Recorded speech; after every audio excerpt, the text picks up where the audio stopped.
बिल्कुल। और ये जानना भी ज़रूरी है कि ये सेक्टर भारत में और बाहर भी दोनों जगह काफ़ी तेज़ी से बढ़ रहा है। हाँ, मतलब स्कोप अच्छा है। जी हाँ। और हर रोल के लिए ना अपनी अलग योग्यता और तैयारी चाहिए, तो बिल्कुल वो समझना ज़रूरी है। सही कहा।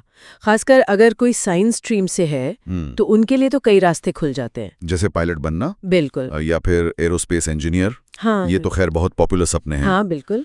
तो शुरुआत पायलट बनने से करते हैं। हम्म। इसके लिए कमर्शियल पायलट लाइसेंस चाहिए होता है, सीपीएल जिसे कहते हैं। हाँ, सीपीएल यानी कमर्शियल पायलट लाइसेंस, हम्म। ये आपको लेना होता है डीजीसीए से मान्यता प्राप्त किसी फ्लाइंग स्कूल से। डीजीसीए मतलब? अपनी जो सिविल एविएशन अथॉरिटी है वो। हम्म। जी हाँ, या फिर एफएए जैसी अंतर्राष्ट्रीय संस्थाओं से मान्यता प्राप्त स्कूल भी हो सकते हैं। भारत में जैसे आईजीआरयूए है, बॉम्बे फ्लाइंग क्लब है, काफी अच्छे ऑप्शंस हैं। और इसके लिए योग्यता क्या है? मतलब 12वीं में क्या सब्जेक्ट्स चाहिए? इसमें 12वीं में फिजिक्स, मैथ्स और इंग्लिश होना जरूरी है और कम से कम 50% मार्क्स तो चाहिए ही। अच्छा। और साथ में ये बहुत जरूरी है क्लास 1 मेडिकल फिटनेस सर्टिफिकेट, मतलब आपकी सेहत एकदम फिट होनी चाहिए। इसके काफी सख्त स्टैंडर्ड्स होते हैं। समझ गया। और एडमिशन कैसे होता है? कोई एंट्रेंस एग्जाम? हाँ, या तो डीजीसीए की परीक्षा पास करनी होती है या फिर कुछ एयरलाइंस ना अपने खुद के कैडेट प्रोग्राम्स चलाती हैं, उनके जरिए भी एंट्री मिल सकती है। अच्छा।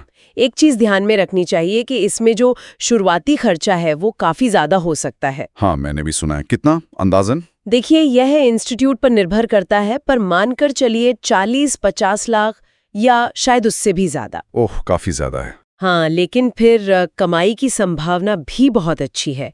शुरुआत में ही 15 से 25 लाख सालाना मिल सकता है। अरे वाह। और अनुभव के साथ तो ये बढ़कर 1 करोड़ तक भी जा सकता है। तो हाँ, इन्वेस्टमेंट बड़ा है पर रिटर्न भी अच्छा है। बिल्कुल। ये तो ही पायलट बनने की बात। अब मान लीजिए किसी को प्लेन उड़ाने में नहीं बल्कि उन्हें बनाने में, उनकी डिजाइनिंग में इंटरेस्ट हो। हाँ, तो उनके लिए फिर एरोस्पेस इंजीनियरिंग का फील्ड है। बहुत ही बेहतरीन फील्ड है ये। इसके लिए क्या करना होता है? बीटेक? जी, बीटेक या बीई की डिग्री चाहिए होती है एरोस्पेस इंजीनियरिंग में, और इसके लिए 12वीं में पीसीएम यानी फिजिक्स, केमिस्ट्री, मैथ्स होना जरूरी है। और एडमिशन जेई के थ्रू? हाँ, जेई या फिर जो भी उस कॉलेज का एंट्रेंस क्राइटेरिया हो। टॉप के इंस्टीट्यूट्स तो आपको पता ही हैं, आईआईटीज हैं, आईआईएससी बैंगलोर है। और यहाँ से करके जॉब्स कहाँ मिलती हैं? इसरो, डीआरडीओ, एचएएल जैसी अपनी सरकारी संस्थाएं तो हैं ही, साथ ही बोइंग, एयरबस जैसी बड़ी प्राइवेट कंपनियां भी हैं। अच्छा। ये फील्ड असल में रिसर्च, डिजाइन, डेवलपमेंट और मैन्युफैक्चरिंग पर केंद्रित है।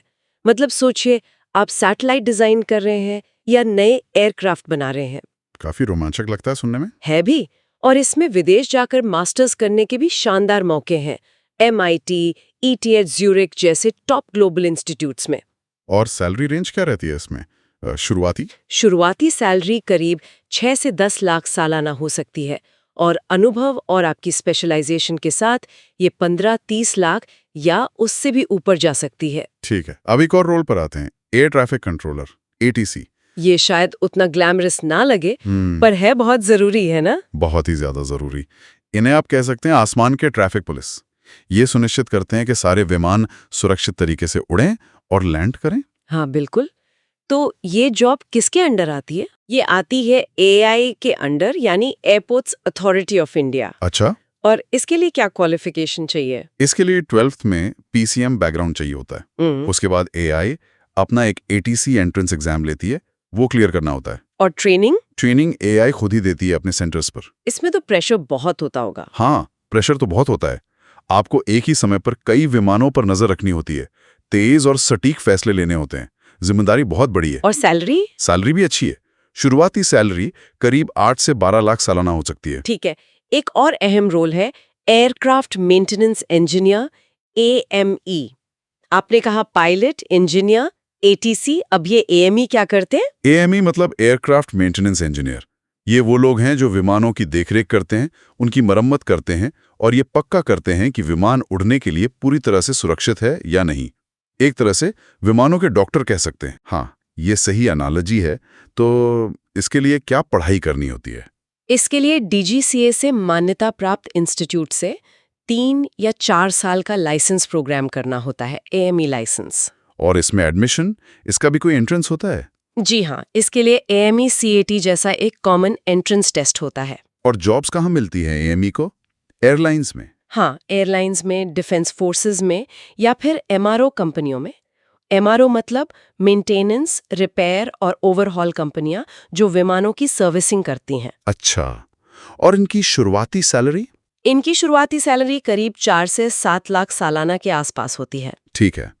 मतलब हर उड़ान से पहले इनकी मंजूरी जरूरी है? बिल्कुल, बिना AME के सर्टिफिकेट के कोई कमर्शियल फ्लाइट उड़ नहीं सकती। अच्छा।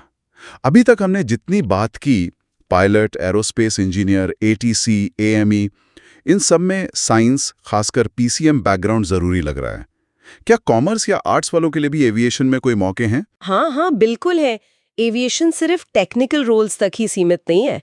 एविएशन मैनेजमेंट एक बड़ा फील्ड है। इसमें आप BBA या MBA करके airport operations, logistics, airline management जैसी जॉब्स में जा सकते हैं। अच्छा, मतलब मैनेजमेंट साइड पर? जी। और कॉमर्स या आर्ट्स के छात्र एयर होस्टेस या केबिन क्रू बनने के लिए ट्रेनिंग ले सकते हैं। ग्राउंड स्टाफ की भी बहुत नौकरियां होती हैं, जैसे ticketing, customer service, baggage handling वगैरह। हाँ, ये रोल्स भी काफी दिखते हैं एयरपोर्ट पर। और अगर किसी को जल्दी जॉब चाहिए तो एविएशन में कई तरह के डिप्लोमा कोर्सेज भी होते हैं, 6 महीने से लेके 1 साल तक के, जो स्पेसिफिक स्किल सिखाते हैं। समझ गया। तो मतलब हर स्ट्रीम के लिए कुछ ना कुछ है। जी हाँ। तो अगर हम संक्षेप में देखें, 12वीं के बाद एविएशन और एरोस्पेस में काफी विविधता है।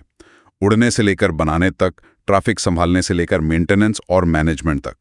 मुख्य बात यह है कि टेक्निकल रोल्स के लिए PCM और एंट्रेंस एग्जाम जरूरी हैं। एकदम सही। और इसीलिए ना जल्दी प्लानिंग करना बहुत ज़रूरी हो जाता है।